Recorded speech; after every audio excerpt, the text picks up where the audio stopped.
Bank Indonesia akhirnya mengambil langkah besar setelah rupiah terus tertekan.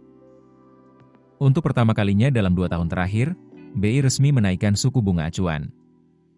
Keputusan ini disebut demi menyelamatkan rupiah, tapi dampaknya bisa langsung terasa ke cicilan, kredit, hingga dunia usaha.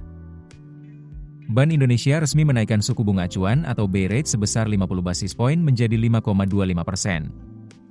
Keputusan ini diumumkan dalam rapat Dewan Gubernur BI periode 19 hingga 20 Mei 2026. Ini menjadi kenaikan pertama dalam 2 tahun terakhir setelah sebelumnya BI rate bertahan di level 4,75% sejak November 2025. Tak hanya BI rate, Bank Indonesia juga menaikkan suku bunga deposit facility menjadi 4,25% dan lending facility menjadi 6%.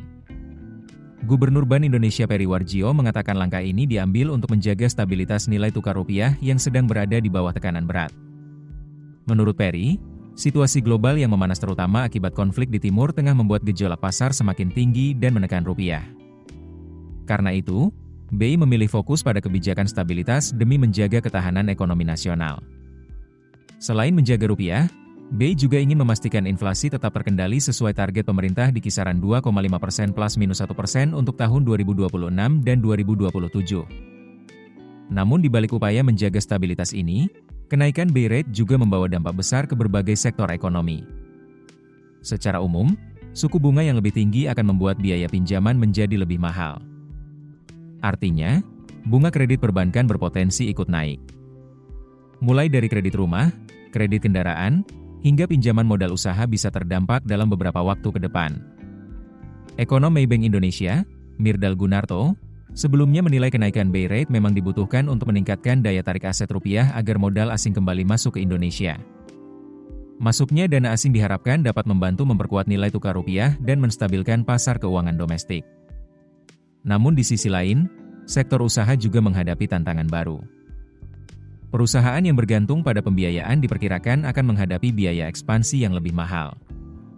Sektor UMKM, properti, dan otomotif menjadi kelompok yang paling perlu mewaspadai dampak kenaikan suku bunga ini. Kalangan perbankan pun mulai menghitung berbagai risiko yang mungkin muncul.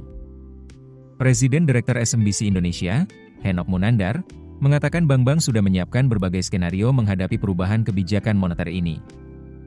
Salah satu kekhawatiran utama adalah kenaikan biaya dana atau cost of fund yang bisa memengaruhi efisiensi pendanaan bank.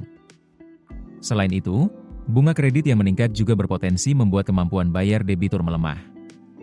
Karena itu, industri perbankan mulai memperkuat manajemen risiko dan melakukan stress test untuk menghadapi berbagai kemungkinan tekanan ekonomi.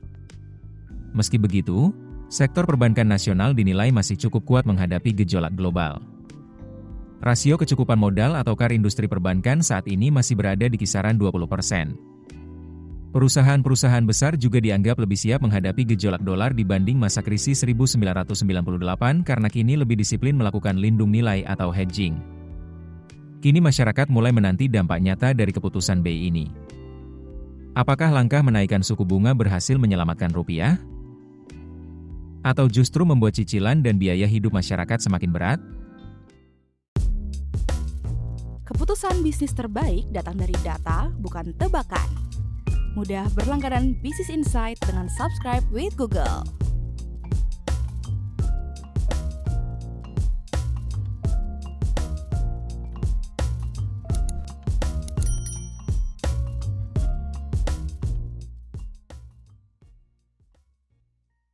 Download aplikasi Kontan sekarang di App Store atau Play Store.